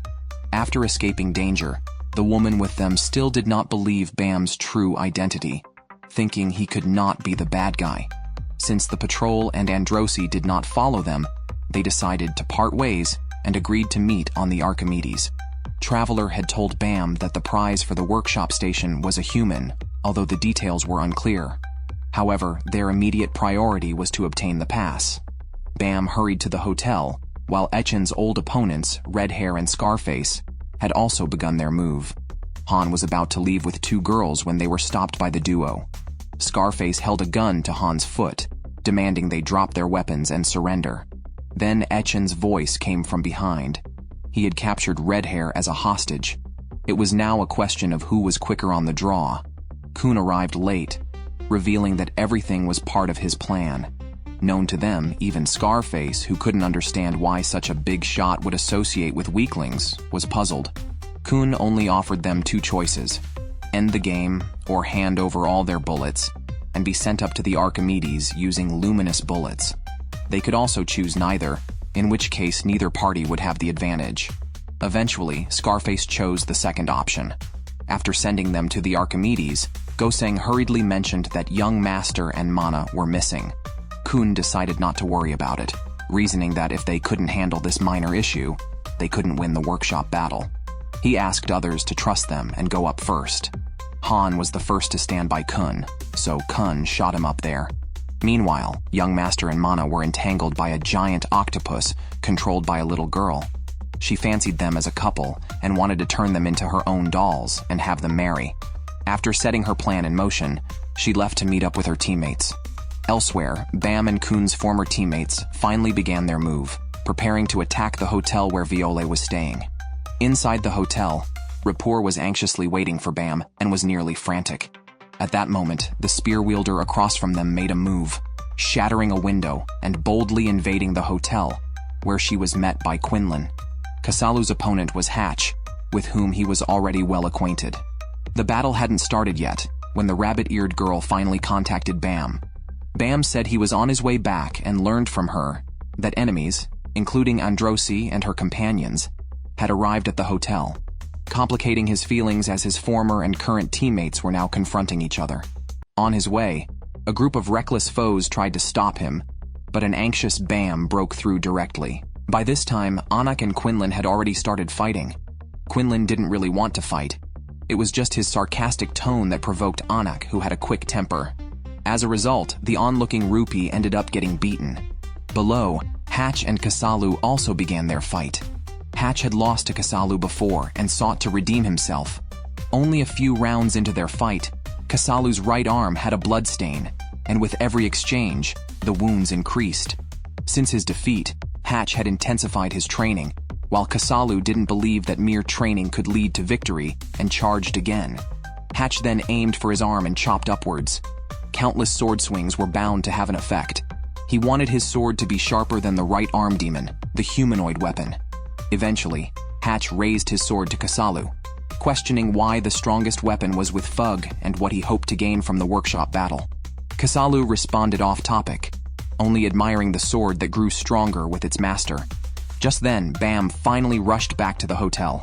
Meanwhile, Kasalu's left arm underwent a mutation, shattering Hatch's sword and drawing a pistol aimed at his head, leaving with the words, "See you in the workshop battle." Above them, Anak was surrounded by thunderclouds. Quinlan, hidden within the clouds, used them to distract Anak. As she threw her spear, he leapt from the window, aiming a gun at her. Unexpectedly, Anak did a backflip behind him. Now both were pointing guns at each other when Bam appeared, holding a gun and shouting, "Stop, everyone!" The little girl got so obsessed with shipping characters that she did something unthinkable to the underage boy and girl. She knocked Mana and the young master unconscious, then put couples flower crowns on them. Just looking at that scene made her feel so happy. Echen, hiding behind the wall, was speechless. He asked Khun what to do, but Khun told him to figure it out himself, since he was the one who insisted on rescuing them. Just before, Khun had sent their teammates away on a boat, but Echen refused to leave, even threatening Khun to stay. Khun only gave him one piece of advice. Sometimes trying to protect everything ends up losing everything. Though he said that, he understood why Bam chose Echen as a teammate, and eventually compromised. He was only responsible for finding them. The rest was up to Echen to handle. When he found them, he was stunned because he recognized the little girl as one of Chivis's people. He quickly stopped Echen, then ran over himself. Unexpectedly, a crocodile was right behind him. Meanwhile, as Quinlan and Anak were fighting fiercely, Bam suddenly appeared and shot them both. As he was leaving, Anak tried to kill Bam, but his body disappeared first, though Rupee stayed behind. He told Bam that things had become a mess here, curious why he also sent away the green lizard. Just then, the rabbit-eared girl sent a message saying their hotel had been invaded by two people, Civis and Little B. Knowing Civis, Bam understood they wouldn't rashly invade without a backup plan. So, he whispered a few words to Rupee, then rushed to the lobby. Little B and Bam's current teammates had already started fighting, while Civis was waiting for the right moment. Just when they were about to succeed, Bam suddenly appeared and rescued his teammates. First, he tore a piece of cloth to cover his face. Then he attempted to negotiate with the opponents. Fighting here was no good for anyone. It would be better if they could just leave. However, Civis stated they had no interest in workshop battles. Their purpose was to capture him. After saying this, a teammate hidden in the shadows suddenly blew a divine water on Bam, and a ring appeared on his finger. This ring absorbed the divine water he used and transported it to the underground through an octopus, making the power of the divine water ineffective. Bam tried it, and indeed, the ring could not be removed. Then another strong teammate of Civis appeared, determined to capture Viole. 3 of them surrounded Bam, but they overlooked Bam's masked teammate. Little B, frustrated, knocked him out with one hit, while Civis's strong teammate seemed to be a boxer, with fast and powerful punches and very high defense. A punch from Bam barely scratched him, and the next second, he grabbed Bam and threw him away. Just as Little B was about to deliver the final blow, the masked teammate threw himself in front of it, the needle coated with poison.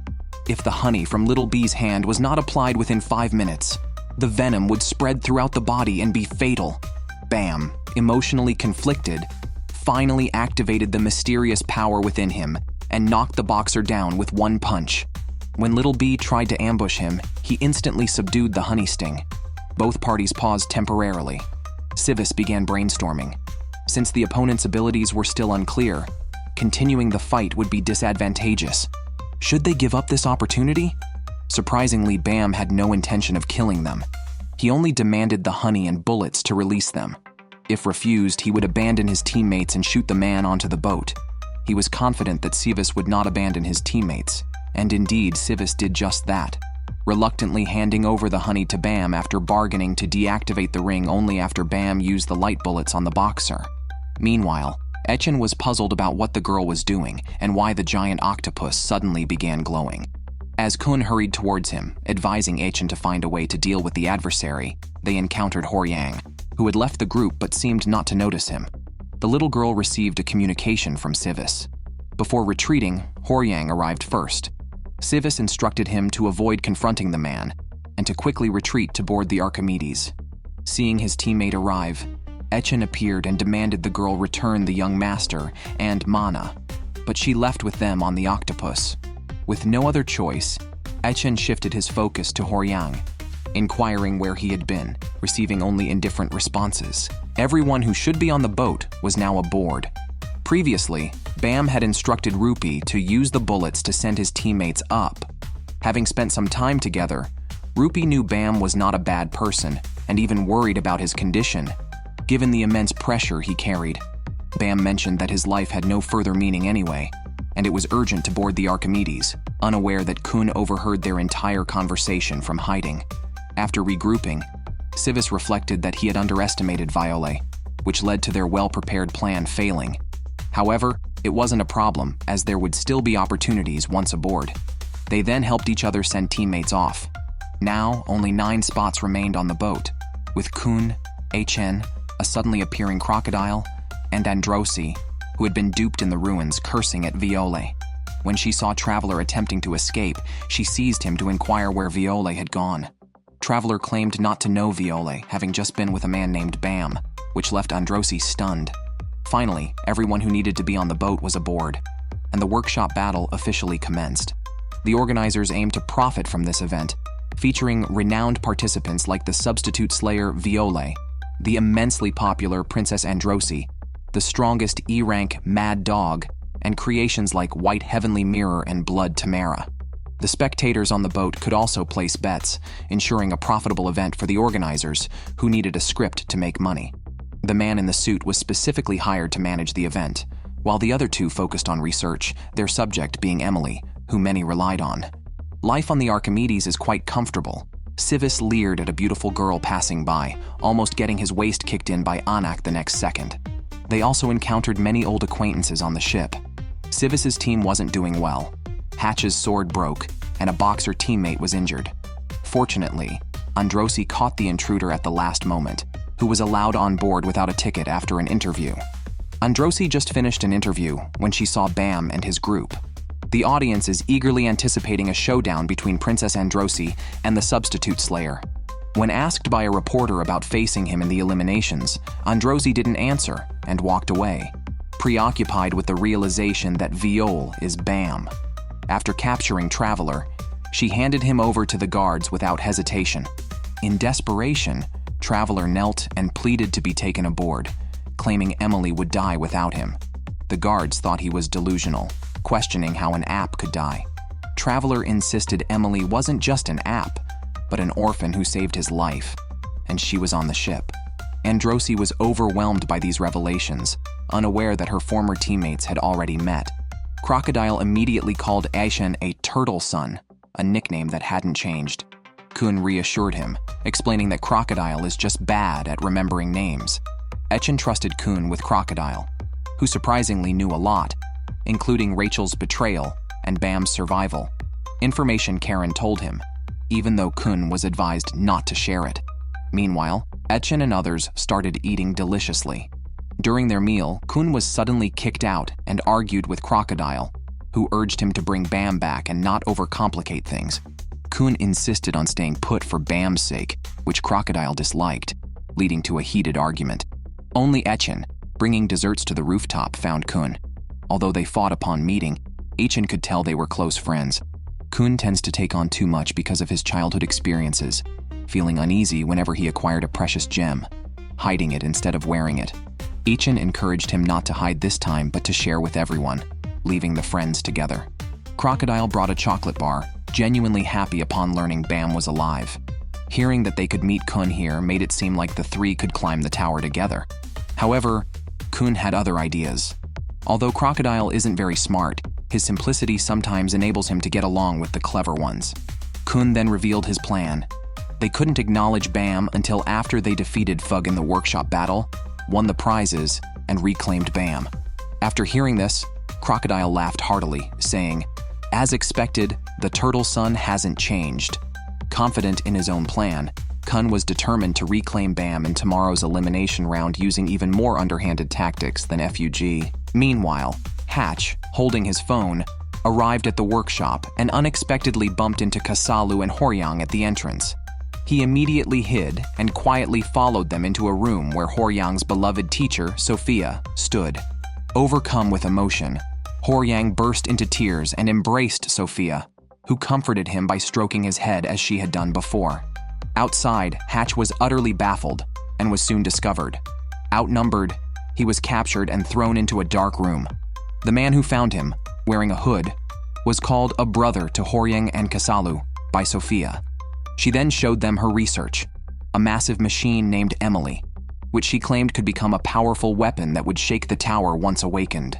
The day of the workshop battle finally arrived, with all the participants gathered. Bam was stopped by a dark-skinned young boy who claimed his family had fallen because of the 10 great families and believed Lord Viole would avenge them. Uninterested in such matters, Bam was relieved when a bunny-eared girl comforted him, asking if she also harbored hatred towards Jaihead and the 10 families. She denied it, stating her help was merely for her own benefit, which relieved Bam, glad she hadn't suffered.